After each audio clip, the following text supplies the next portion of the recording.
రాజశేఖర్ గారు ముఖ్యమంత్రి ఉన్న కాలంలో కూడా సుప్రీంకోర్టులో విచారణకు వచ్చింది. అప్పుడు కూడా రాష్ట్ర ప్రభుత్వం తరఫున కేకే వేణుగోపాల్ గారిని రాజశేఖర్ గారు పెట్టాడు కదా. మేము అడిగింది ఏంది, ఓకే కేసే వర్గీకరణ కేసు ఆంధ్రప్రదేశ్ కేసు, ఉమ్మడి రాష్ట్రం ఆంధ్రప్రదేశ్ కేసు. ఇప్పుడు ఆంధ్రప్రదేశ్ కేసుగానే ఉంటుంది ఇది కదా, ఆంధ్రప్రదేశ్ కేసే ఉంటుంది. మరి ఆంధ్రప్రదేశ్ కేసు సుప్రీంకోర్టులో విచారణ జరుగుతున్నప్పుడు మేము కోరింది ఏంది, సుప్రీంకోర్టులో వర్గీకరణకు అనుకూలంగా వాదించడానికి ఒక లాయర్ని పెట్టమని చెప్పేసాం. బహిరంగ కోరాము, లాయర్ని పెట్టలేదు కదా. కనీసం ఇద్దరు పెట్టలేదండి, ఇటు జగన్ అటు కేసీఆర్ గారు ఇద్దరు పెట్టలేదా? ఇప్పుడు కేసీఆర్ కాదు కదా, మొన్నటి విషయం చెప్తాను. ఇప్పుడు ఫిబ్రవరి 6 అంటే ఇప్పుడు రేవంత్ రెడ్డి గారు పోతారు, రేవంత్ రెడ్డి ఓకే వాళ్ళు పెట్టేశారు. మొన్న ట్రయల్కి వచ్చిన లూథ్రా గారినే పెట్టేశారు. తెలంగాణ గవర్నమెంట్ లూథ్రా గారిని పెట్టింది. కేసు ఆంధ్రప్రదేశ్ది, ఆంధ్రప్రదేశ్ నుంచి తెలంగాణ విడిపడ్డది కానీ తెలంగాణ నుంచి ఆంధ్రప్రదేశ్ విడిపడలేదు. ఏపీ పోరాడాలి. పంజాబ్ కేసు విషయంలో పంజాబ్ ప్రభుత్వం పోరాడింది. అక్కడ అడ్వకేట్ జనరల్ను కదా వీళ్ళందరినీ పంపి మాట్లాడింది. కేంద్ర ప్రభుత్వము అటార్నీ జనరల్ను కదా సొలిసిటర్ జనరల్ పై మాట్లాడించింది. కపిల్ సిబాల్ లాంటి వాళ్ళను, మహమ్మద్ ఖుర్షీద్ అహ్మద్ లాంటి వాళ్ళను, ఇక్కడ వీళ్ళను చాలామందిని పెట్టేసారు. ఎవరు వాళ్ళు పెట్టేశారు. మేము అడిగింది ఏంటిది, సుప్రీంకోర్టులో విచారణ జరుగుతుంది. ఫైనల్ తేల్చాల్సింది ఎవరు, సుప్రీంకోర్టే అనుకుందాం. మరి సుప్రీంకోర్టుకు రాష్ట్ర ప్రభుత్వం చేసిన వర్గీకరణ సమర్థించుకోవాలి కదా కదా రాష్ట్ర ప్రభుత్వం చేసిన వర్గీకరణ సమర్థించుకోవాలి. మరి సమర్థించుకోవాల్సిన గవర్నమెంట్ అసలు లాయర్ని పెట్టలేదు కదా, లాయర్ని పెట్టలేదు. పెట్టుమని మేము బహిరంగ అప్పీల్ చేసినాం. కనీసం మీతో కలవడానికి అపాయింట్మెంట్ కోరాం, మీరు అపాయింట్మెంట్ కూడా ఇవ్వలేదు. ఈ 5 సంవత్సరాలు ఎన్నిసార్లు ట్రై చేసి ఉండొచ్చు మీరు జగన్మోహన్ రెడ్డి గారిని కలవడానికి? దాదాపు బహిరంగం కలవడం కోసం బహిరంగ నేను అప్పీల్ చేసింది ఒక 7-8 సార్లు ఉంటాయి. దొరికిందా అపాయింట్మెంట్? 5 సంవత్సరాలు ఎప్పుడు దొరకదు. కనీసం ముఖ్యమంత్రిని కలిసే అవకాశం కూడా ఎప్పుడు రాలే. అంటే వర్గీకరణకు అనుకూలమని గతంలో మాట్లాడి అసెంబ్లీలో వర్గీకరణ వ్యతిరేకంగా మాట్లాడిన అతను. ఇప్పుడు మీరు చెప్పండి, వర్గీకరణే మా భవిష్యత్తు అయినప్పుడు కదా, మా పిల్లల చదువులు, మా పిల్లల ఉద్యోగాలు ముందుకెళ్ళాలంటే, సంక్షేమ రంగంలో మాకు న్యాయం జరగాలంటే, రాజకీయంగా రేపు భవిష్యత్తులో న్యాయం జరగాలంటే వర్గీకరణ ఒకటే పరిష్కారం కదా. మరి వర్గీకరణ పరిష్కారం అని అందరికీ తెలిసిన సమయంలో వర్గీకరణకు అనుకూలంగా నువ్వు లాయర్ని పెట్టకపోవడం అంటే మాకు వ్యతిరేకమైనట్టే కదా. అంటే ఏ లాబీ మీద మీ దగ్గర పనిచేస్తున్నది అంటే వర్గీకరణ వ్యతిరేక శక్తుల లాబీ మీకు బలంగా ఉన్నది కాబట్టి వాళ్ళ ఒత్తిడి మేరకే మీరు పెట్టలేదని అర్థమవుతుంది. వాళ్ళ ఒత్తిడి మేరకు మీరు పెట్టలేదు అంటే మాకు అనుకూలం కాదన్నట్టే కదా. సో ఇక్కడ స్పష్టంగా మీ దారి టీడీపీకి పోవడానికి గల కారణాలు అయితే స్పష్టంగా కనిపిస్తూ ఉన్నాయి. ఇప్పుడు విషయం అంటే మేము ఎవరిని నమ్మాలనే కాడ ఇప్పుడు అక్కడ చూడండి, ఇప్పుడు వచ్చేది పార్లమెంట్ ఎన్నికలు అనుకుందాం అంతే కదా, ఇక్కడ అసెంబ్లీ ఎన్నికలు కూడా ఉన్నాయి. ఇప్పుడు మీరు చూస్తుంటే పార్లమెంట్ ఎన్నికల్లో మేము ఓటు వేయాలి, ఓకే, దేశ ప్రధానమంత్రి అవుతారు, పార్లమెంట్లో మెజారిటీ వస్తే ఓకే, పార్లమెంట్లో కాంగ్రెస్కే మెజారిటీ వచ్చింది అనుకుందాం, రాదని దేశం చెప్తున్నది కానీ సమాచారం ప్రకారంగా కాంగ్రెస్ వచ్చింది అనుకున్నాం. ఇద్దరి మధ్యలో ప్రధానమంత్రి కాడు ఉంటుంది. నంబర్ 1 ఒక దళిత ప్రధానమంత్రి చేస్తామని అక్కడక్కడ వాదన ఉంటుంది కాబట్టి మల్లికార్జున ఖర్గే అని ప్రధానమంత్రి అవుతాడు. పేరుకు మల్లికార్జున ఖర్గే దళితుడే కానీ వర్గీకరణ వ్యతిరేక మాలవర్గమే కదా. కర్ణాటకలో, తెలంగాణ ఆంధ్రప్రదేశ్లో వర్గీకరణ ఉద్యమం ఎంత ఉన్నదో కర్ణాటకలో కూడా అంత ఉంటుంది. ఆడ కూడా కమిషన్లు పడ్డాయి. కమిషన్ సిఫార్సులు మళ్ళీ అదే ప్రభుత్వం అమలు చేయాలి. ఎగ్జాంపుల్ మీరు చెప్తున్నా, లోకూర్ కమిషన్ వేసింది కాంగ్రెసే, రిపోర్ట్ అనుకూలంగా వచ్చినాక దాన్ని ట్రైనింగ్లో పెట్టింది. ఉషా మేరా కమిషన్ వేసింది కాంగ్రెసే, దాన్ని హోల్డ్లో పెట్టింది. కర్ణాటకలో జస్టిస్ సదాశివన్ కమిషన్ వేసింది కాంగ్రెసే, ఎస్ఎం కృష్ణ ప్రభుత్వం, రిపోర్ట్ వచ్చినాక దాన్ని పెండింగ్లో పెట్టింది. అంటే ఆచరణ ఏం చెప్తుందంటే అక్కడ వర్గీకరణ వ్యతిరేక వాళ్ళు బలంగా ఉన్నారు. ఇప్పుడు వర్గీకరణ వ్యతిరేక క్యాంపుకు నాయకత్వం ఎవరు వహించండి అక్కడ, మల్లికార్జున ఖర్గే. ఇప్పుడు మల్లికార్జున ఖర్గే ఎక్కడ ఉన్నాడు, ఇప్పుడు దేశ కాంగ్రెస్ పార్టీ అధ్యక్షుడు ఉన్నాడు, రేపు ఆయనే ప్రధానమంత్రి అని ఎవరు అంటారు, మరి వర్గీకరణ వ్యతిరేకమే కదా. నంబర్ 1. నంబర్ 2 లేదు, రాహుల్ గాంధీ గారు అవుతారు అనుకుందాం. రాహుల్ గాంధీ గారి దగ్గర నేను 10 సార్లు కలిశాను కదా, వాళ్ళ అమ్మను కలిశాను, అంటే సోనియా గాంధీ గారిని కలిశాను, అమ్మ వర్గీకరణ మీద యూపీఏ గవర్నమెంట్ తొందరగా నిర్ణయం తీసుకుంటే చేయమని చెప్పి చేయించలేదు కదా. రాహుల్ గాంధీ గారిని కలిసి విజ్ఞప్తి చేశాను కదా, ఒక లేఖ రాయమన్నా ఈ గవర్నమెంట్కు. ఇప్పుడు యూపీఏ గవర్నమెంట్ ఉన్నప్పుడు చైర్పర్సన్ ఎవరు యూపీఏకు, శ్రీమతి సోనియా గాంధీ గారు. ఆమెను అమ్మ త్వరగా వర్గీకరణ జరిగేట్టు సాయం చేయమన్నమ్మా అన్న, ఆమె చేయించలేదు. నంబర్ 1 అయిపోయింది. తర్వాత కాంగ్రెస్ పార్టీ అధ్యక్షులు ఎవరు, మళ్ళా రాహుల్ గాంధీ గారు. రాహుల్ గాంధీ గారితోటి ఒక లేఖ రాయమన్నా, పార్లమెంటులో వర్గీకరణ బిల్లు పెట్టండి అని చెప్పి, బిల్లు పెడితే మద్దతు ఇస్తామని చెప్పి కాంగ్రెస్ సభ్యులు లేఖ రాయమన్నా, లేఖ రాయలేదు కదా. లేఖ రాయమని కోరడం కోసం నేను రాహుల్ గాంధీ గారిని 5-6 సార్లు కలిశాను. రికార్డు ఉంటుంది నా దగ్గర, 5 సార్లు కలిశాను. మీరు చెప్పండి, మల్లికార్జున ఖర్గే మాకు అనుకూలం కాదు, వ్యతిరేకం, మరి సోనియా గాంధీ గారు మాకు అనుకూలం కాదు అంటే ప్రభుత్వం ఉన్నప్పుడు మేము చేయించలేదు. కాంగ్రెస్ పార్టీ అధ్యక్షుడిగా రాహుల్ గాంధీ గారిని ఒక లేఖ రాయమని మేము కోరాం. ఒక లేఖ రాయడానికి కూడా వాళ్ళ మనసు ఒప్పకపోతే వాళ్ళు వస్తే మాకు వర్గీకరణ సమస్య పరిష్కారం అవుతుందా? మీరు ఇప్పుడు చెప్పండి. ఒకవైపు ఏమో సమర్థుడైన, మాటిత్య నిలబెట్టుకునే శక్తివంతుడైన గౌరవ నరేంద్ర మోడీ గారు ఒక వేదిక మీదకి వచ్చి మా కన్నీళ్లు తూడ్చి మమ్మల్ని హక్కున చేర్చుకొని ఈ సమస్య పరిష్కరించడానికి నేను ఉన్నాను అని చెప్పిపోయిండు. దానికి అనుగుణంగా ప్రక్రియ ముందుకు సాగుతున్నది కదా. ఇప్పుడు ఆయన ప్రధానమంత్రి అవుతే మా సమస్య పరిష్కారం ఫైనల్గా అయిపోతుందా, కాంగ్రెస్ అవుతుందంటే ఒకరోమో మల్లికార్జున ఖర్గే మాకు వ్యతిరేకమే అయ్యే, మరొకరోమో వర్గీకరణకు అనుగుణంగా రాహుల్ గాంధీ లేకపోయాయి, పెద్ద పోరే జరగాల్సి ఉంటుంది. మళ్ళీ లేకపోయాయి అంటే మేము మళ్ళీ మా పరిస్థితి ఏంది, మళ్ళీ మొదటికి వస్తుంది కదా. చివరి ఘట్టానికి తీసుకొచ్చినామని మీరే అంటారు. మీరేమన్నారు అన్న, సమస్య పరిష్కారం గౌరవ ప్రధానమంత్రి చేతిలో పెట్టిండన్న అన్నారు. ఆయన మీద అందరికి సంపూర్ణ విశ్వాసం ఉన్నది కదా. నాకు కాదు, మీకే కాదు, కాంగ్రెస్లో ఉన్న వాళ్ళు కూడా చెప్తారు ఆయన ఒక మాట అంటే నిలబెట్టుకుంటాడు అని చెప్పి. ఓకే, అయిపోయింది కదా. అక్కడ చూసినా వర్గీకరణకు అనుకూలం అంటే నరేంద్ర మోడీ గారే. మరి ఇక్కడ చూస్తే గతంలో ఆల్రెడీ వర్గీకరణకి వర్గీకరణ చేసింది ఎవరు? చంద్రబాబు నాయుడు గారు. ఏ కాలంలో మేము కొంత మా చదువులు ముందుకెళ్ళినాయి, ఎవరి కాలంలో మాకు ఉద్యోగాలు వచ్చినాయి, ఎవరి కాలంలో మాకు ఆర్థికంగా రాజకీయంగా కొంత పైకి వచ్చాం, గౌరవ చంద్రబాబు నాయుడు గారి కాలంలోనే పైకి వచ్చాం. మధ్యలో కొంత డిస్టర్బెన్స్ జరిగిన మాట వాస్తవం. ఆ డిస్టర్బెన్స్ విషయంలో కూడా బాబు గారు కొంత నిజమే కొన్ని మిస్టేక్స్ జరిగినాయి అని చెప్పి అంటున్నమాట కూడా వాస్తవం. పబ్లిక్లో కూడా అంటాడు, అందరిలో ఉంటాడు, నిన్న కూడా అంటాడు. కానీ ఇప్పుడు మేము నమ్ముకోవాల్సింది ఎవరిని అన్నప్పుడు ఈయన మాకు వ్యతిరేకమని రుజువు అయిపోయింది. 3 కారణాల వల్ల వ్యతిరేకమని రుజువైంది. ఎవరు? జగన్. సుప్రీంకోర్టులో వర్గీకరణాంశం చర్చకు వచ్చినప్పుడు లాయర్ని పెట్టకపోవడం మాకు వ్యతిరేకం. నంబర్ 2, అసలు మాదిగ కార్పొరేషన్కు ఈ 5 ఏళ్లలో ₹1 ఖర్చు పెట్టకపోవడం, సంక్షేమం గాలికి వదిలేశాడు. 3వది, ఇప్పుడు ఆయన ముఖ్యమంత్రి ఉన్నానుకో, ముఖ్యమంత్రికి సంబంధించిన కావాల్సింది ఏంది? ఎమ్మెల్యేలు. ఇప్పుడు ఎమ్మెల్యేలు 29 ఉన్నాయి. మీరు గమనించండి. 29లో మాదిగలకు కేటాయించిన సీట్లు 10, మాలలు కేటాయించినవి 19. మీరు చెప్పండి, అసలు తేడా 1% కూడా ఉండదు, పెద్ద తేడా కూడా ఉండదు. ఓకే, తేడా 1% కూడా లేని కాడ మాకు 10 ఇచ్చి వాళ్ళకి 19 ఇచ్చేశాడు. ఇప్పుడు ఇటువైపు వద్దాం, మళ్ళీ చంద్రబాబు గారు వైపు వద్దాం. ఈ మూడిట్లో మరి చంద్రబాబు ప్రభుత్వంలో సంక్షేమం మాదిగలేదు కొంత ముందుకెళ్ళింది కదా. చంద్రబాబు నాయుడు ప్రభుత్వమే వర్గీకరణ చేసిండని రుజువైంది కదా. నంబర్ 3, ఇప్పుడు అలయన్స్లో 4 సీట్లు జనసేనకు బీజేపీకి పోయినాయి. మిగిలిన ఎన్ని ఉంటాయి? 25 ఉంటాయి. 25లో కదా మాలలకి ఎన్ని కేటాయించండు, మాదిగలకి ఎన్ని కేటాయించండు అంటే మాలలకు 11 కేటాయించిండు, మాదిగలకు 14 కేటాయించిండు. ప్రకారంగా ఇచ్చాడు. మీరు చెప్పండి, వర్గీకరణకు జగన్ అనుకూలం కాదని రుజువు, మా సంక్షేమానికి అనుకూలం కాదని రుజువు, మా రాజకీయ ప్రాతినిధ్యం కూడా మాకు ఇవ్వడం అనేది రుజువు. ఇక్కడ చంద్రబాబు నాయుడు గారు వర్గీకరణకు అనుకూలమని రుజువు, మా సంక్షేమాన్ని పట్టించుకుంటారని రుజువు, మా రాజకీయ ప్రాతినిధ్యం పెంచుతారని రుజువు. కాబట్టి చెప్పండి తమ్ముడు, మీరే చెప్పండి తమ్ముడు. అక్కడ చూసినా మాకు అనుకూలమైంది నరేంద్ర మోడీ గారు, ఇక్కడ చూసినా మాకు అనుకూలమైంది చంద్రబాబు నాయుడు గారు. మేము ఏ నిర్ణయం తీసుకోవాలి తమ్ముడు?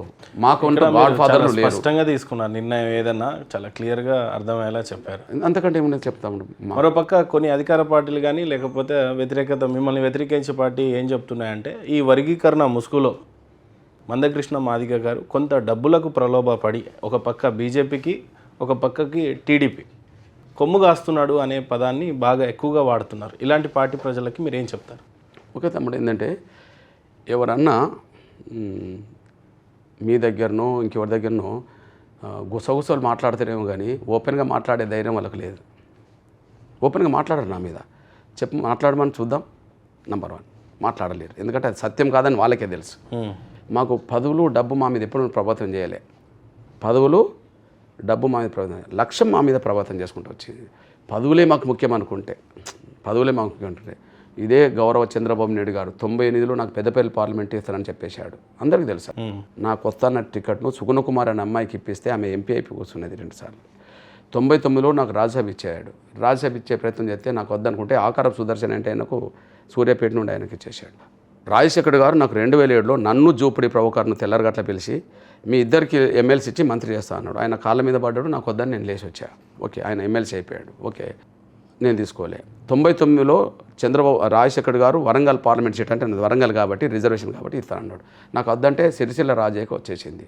నాకు ఎమ్మెల్సీ వద్దంటే మన నిజామాబాద్ జిల్లాకు సంబంధించిన డి రాజేశ్వరరావు అప్పుడు ఎమ్మెల్సీ అయిపోయాడు. 2013లో అదే 2000 లోటస్ పాండ్కి వెళ్ళినప్పుడు జగన్ రెడ్డి గారు కూడా నాకు రాజ్యసభ ఇస్తా అన్నాడు.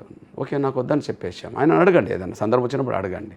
ఇప్పుడు తీసుకోదలుచుకుంటే మన ఆర్కెస్ట్రా అనేది తీసుకోలేదా? పెద్ద సమస్య ఏముంది తీసుకోదలుచుకుంటే. తర్వాత ఇప్పుడు ఈ ఎన్నికల్లో మీ అందరు తెలుసు, మీ అందరు పేపర్లు టీవీలు రోజు ఫాలో చేస్తారు కాబట్టి తమను చెప్తున్నా, గౌరవ నరేంద్ర మోడీ గారు వేదిక మీదకి వచ్చిన తర్వాత ఈ పార్లమెంట్ ఎన్నికల సందర్భంగా అన్ని పత్రికలు అన్ని ఎలక్ట్రానిక్ మీడియా ఏం ప్రచారం చేసినాయి? ఇక కృష్ణమాది గారు వరంగల్ పార్లమెంట్ టికెట్ బీజేపీ ఇస్తున్నారు, తీసుకుంటున్నారు, ఇక అయిపోయింది అని చెప్పేశారు. నేను సంకేతాలు పంపాను, వర్గీకరణ అంశం పరిష్కారం అయ్యేంతవరకు నేను ఏ జెండా మొయ్యను, ఏ కండవ కప్పుకోను అని చెప్పి. నాకు మద్దతు ఇచ్చే వాళ్ళకి మద్దతు ఇస్తా, సాయం చేసే వాళ్ళకి సాయం చేస్తా.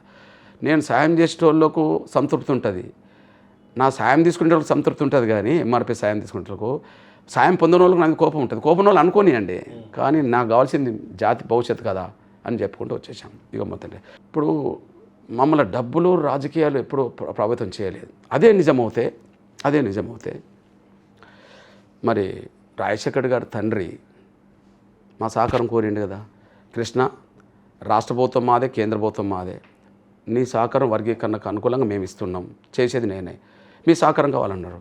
ఉదాహరణకు అప్పుడు కరీంనగర్ ఉప ఎన్నికలు వచ్చినాయి, కేసీఆర్ గారు కేంద్ర మంత్రి రాజీనామా చేసినప్పుడు కరీంనగర్ ఉప ఎన్నికలు వచ్చినాయి. ఉప ఎన్నికలు వచ్చినప్పుడు కృష్ణ అప్పుడు జీవన్ రెడ్డి ఎంపీగా పోటీ చేస్తున్నాడు. జీవన్ రెడ్డి గారి ఇంట్లోనే కేశవరావు గారు పీసీ అధ్యక్షుడు, జీవన్ రెడ్డి గారు అభ్యర్థి, రాజశేఖర్ గారు కృష్ణ వర్గీకరణ చేయించే బాధ్యత నాది, నువ్వు సాయం చేయమన్నాడు. అప్పుడు 2 ఉప ఎన్నికలు వచ్చినాయి, ఒకటి బొబ్బిలి, ఒకటి కరీంనగర్. ఓకే, ఆయన చేపిస్తాడు, మేము ఎవరు సాయం తీసుకోవాలి? ప్రభుత్వం వాళ్ళదైనప్పుడు చేపిస్తామని ఒక ముఖ్యమంత్రి అంటున్నప్పుడు ఆయన మా సహకారం కొన్నప్పుడు ఎవరికి ఇవ్వాలి? ఆయనకి ఇచ్చాము. మరి చెప్పమానండి, వాళ్ళ తండ్రికి కూడా మద్దతు ఇచ్చాము కదా ఉపని. అంతేందుకు వర్గీకరణ అంశం బీజేపీ ఇంకా స్పష్టంగా ముందుకు రానప్పుడు, ఓకే, గౌరవ నరేంద్ర మోడీ గారి మనసులో బలంగా లేనప్పుడు అనుకుందాం, బలంగా లేనప్పుడు అంటే రానప్పుడు, మరి వర్గీకరణ అంశం మీద కేంద్రం మీద ఒత్తిడి పెడతాం, పార్లమెంట్లో ఒత్తిడి పెడతామని చెప్పి 2018 ఎన్నికల్లో, అసెంబ్లీ ఎన్నికల్లో మా సహకారం కాంగ్రెస్ కోరింది కదా. మరి ఉత్తమ్ కుమార్ రెడ్డి గారు అధ్యక్షుడు ఉన్న సమయంలో మా సహకారం కొడితే బీజేపీ ఇంకా ముందుకు రాని రోజుల్లో కనీసం పార్లమెంట్లో ఒత్తిడి పెరుగుతేనన్నా మా సమస్య పరిష్కారం అవుతుందని చెప్పి ఒత్తిడి పెంచుతామని మాట్లాడితే మేము కాంగ్రెస్ సపోర్ట్ చేశాం కదా. అంటే ఉత్తమ్ కుమార్ రెడ్డికి అవన్నీ పక్క పెట్టండి.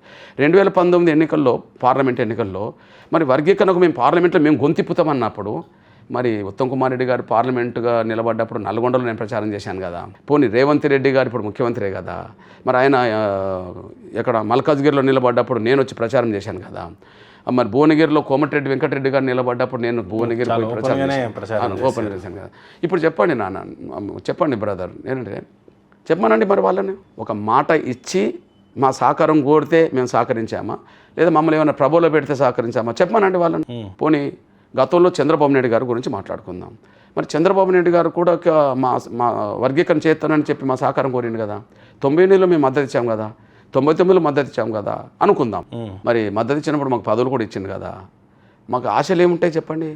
మా జాతి భవిష్యత్తుకు మేలు చేస్తామంటే చంద్రబాబుకు సాయం చేశాం, మా జాతి భవిష్యత్తుకు మేలు చేస్తామంటే రాజశేఖర్కి సాయం చేశాం, ఉత్తమ్ కుమార్కి సాయం చేశాం, ఇప్పుడున్న ముఖ్యమంత్రికి సాయం చేశాం. ఇవన్నీ జరుగుతున్నాయి కదా. నంబర్ 1 ఎవరు చెప్తారో చెప్పానండి. అందువల్ల మా లైఫ్ ఎట్లా మెయింటైన్ చేసుకుంటానంటే, ఒక్కరం సాక్రిఫైస్ చేస్తే కదా, ఒక జాతికి 100 ఏళ్ళ భవిష్యత్తు ఉంటే ఒక్కరు సాక్రిఫైస్ చేస్తే పోయేదేంది?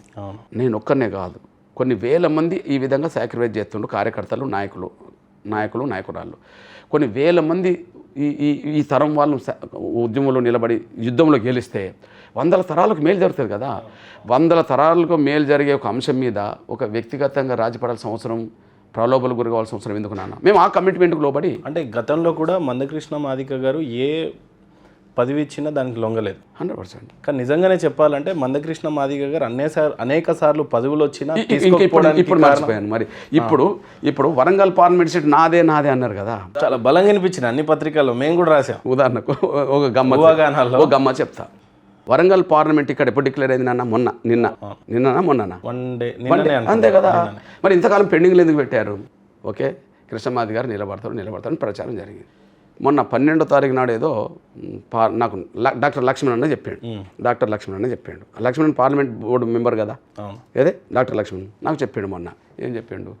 కృష్ణ 15 మంది కూర్చున్న సమావేశంలో వరంగల్ సీటు చర్చకు వచ్చినప్పుడు ప్రధానమంత్రి నోటి నుంచి అన్నాడు, ఇది కృష్ణమాది గారికి ఇస్తారన్న సీటు కదా, మళ్ళీ ఇంకోరికి ఎందుకు ఇవ్వాలి అని అన్నాడు. అంటే సార్ కృష్ణమాది గారు అయితే పోటీ చేయని అన్నాడు సార్. సాక్షాత్ ప్రధానమంత్రి అడిగాడు. అని నోటి నుంచి నాకు లక్ష్మణ్ అన్న చెప్పాడు, నాకేం తెలుసు మరి అన్నాడు. అంటే వాళ్ళ మనసులో ఉన్నది. అందువల్ల నాన్న ఇప్పుడు మేము ఒకటే కమిట్మెంట్కి లోబడి ఉన్నాం. ఒక అట్టడుగున పడిపోయిన జాతి పక్షాన యుద్ధం జరుగుతుంది. ఆ సమస్య పరిష్కారం అయితే 100 తరాలకు మేలు జరుగుతుంది. కాబట్టి 100 తరాలకు మేలు జరిగే అంశం మీద యుద్ధం చేస్తున్నప్పుడు చిన్న పదవులకో వీటికో తలొగ్గి లేదా ఇతరత్ర పదవులకు తలొగ్గితే ఒక జాతికి మనం అన్యాయం చేసిన అవుతాం కదా.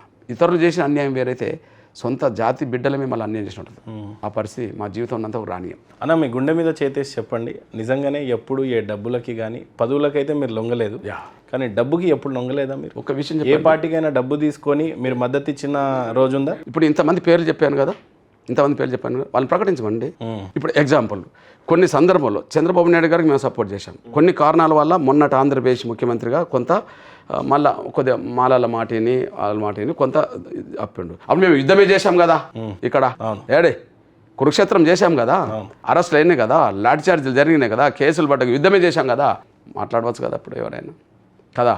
మేము మళ్ళీ చెప్తున్నాం, అది చంద్రబాబు నాయుడు గారైనా అది జగన్మోహన్ గారైనా, ఇప్పుడు జగన్మోహన్ గారు అనుకో, జగన్మోహన్ గారికి నేను 3-4 సందర్భం నేను ఉద్యమకారుగా అండగా నిలబడ్డా. ఎట్లా మీరు చూడండి, ఓదార్పు యాత్ర కోసం వరంగల్ మహబాద్కి వస్తున్న రోజు తెలంగాణ మొత్తం ఎదురు తిరిగింది, రాలేదు. కానీ భారత పౌరులు రాజ్యాంగం ప్రకారం ఇక్కడనే తిరగవచ్చు. భిన్నాభిప్రాయాలు ఎవరైనా ఉంటే ఉండవచ్చు, కానీ తిరగద్దని హక్కు ఎవరికి లేదని చెప్పి ఆయనకు నేను స్వాగతించాను. అడ్డుకొని తిప్పి పంపిన రోజు అడ్డుకున్న వాళ్ళని మూర్ఖులను ప్రకటన చేశాను. విజయవాడలో రైతుల కోసం లక్ష దీక్ష చేసినప్పుడు కృష్ణానది ఒడ్డున నేను వచ్చి మద్దతు ఇచ్చాను. ఓకే, గుంటూరులో ప్రత్యేక హోదా కోసం దీక్ష జగన్మోహన్ గారు చేసినప్పుడు నేను గుంటూరుకు వచ్చి మద్దతు ఇచ్చాను. ప్రత్యేక హోదా కోసం వైసీపీ రాష్ట్ర బంద్ కాలిస్తే రాష్ట్ర బంద్ కాల్ పిలుపులో కూడా నేను వచ్చి ఒంగోలులో నేను బంద్ కాల్ని జయప్రదం చేసిపోయిన 1000 మంది కార్యకర్తలతో. అప్పుడు వాసును వైవి సుబ్బారెడ్డి గారు మాకు ఎదురైండ్రు. మేము ఒంగోలు బస్టాండ్ నుంచి కలెక్టర్ కార్యాలయంలోకి మేము వెళ్తున్నాం. అదే సమయంలో వాళ్ళు కలెక్టర్ కార్యాలయం నుంచి 2 వీలర్స్ మీద వస్తున్నాం, మేము నడుచుకుంటే వెళ్తున్నాం, వాళ్ళు వస్తున్నారు. మార్కెట్ సెంటర్ కాడ అందరం కలిసి కౌగలించుకున్నాం. ఇప్పుడు మీరు చెప్పండి, ఈయనకి ఇబ్బంది ఉంటే ఈయనకు అండగా నిలబడ్డాం, బాబు గారికి ఇద్దామంటే అండగా నిలబడ్డాం, రాజశేఖర్కి అండగా నిలబడ్డాం, అందరికీ అండగా నిలబడ్డాం. కానీ ఈ రకంగా డబ్బులకు మాత్రమే మాకు మద్దతు ఇచ్చిండని చెప్పి ఎవరన్నా చెప్పానండి? చెప్పే అవకాశం వాళ్ళకు లేదు, చెప్పే పరిస్థితి మేము రానియం.